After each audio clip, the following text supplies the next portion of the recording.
તમે જો કોઈના સાથે રિલેશનશિપમાં હોય અને આ 5 સાઇન્સ જોવા મળે તો થોડું ચેતી જજો. સાઇન નંબર 1 કે કંઈ પણ પરિસ્થિતિ હોય, કંઈ પણ સિચ્યુએશન છતાં પણ એ માણસ હંમેશા તમને જ દોષી ઠેરે.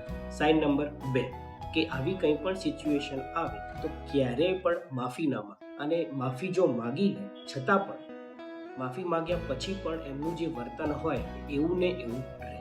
ત્રીજી વસ્તુ, એ તમને તમારા ફ્રેન્ડ્સ કાં તો ફેમિલી સાથેથી કટ ઓફ કરાવી દે, દૂર મોકલી દે. ચોથી વસ્તુ, એ માણસ વારે ઘડીએ તમારો ફોન ચેક કરે, વારંવાર તમારા ઉપર શંકા કરે અને એ શંકાના કારણે વારંવાર ઝઘડાઓ કરવાનું ચાલુ રાખે. સાઇન નંબર 5 કે જ્યારે પણ તમે કોઈ ઇમોશન દેખાડો તો ઇમોશનલ સપોર્ટ આપવાને બદલે એ માણસ તમને ઉલટાનું એમ કહે કે તું બહુ ઓવર સેન્સિટિવ છે કાં તો તું બહુ ઓવર થિંકિંગ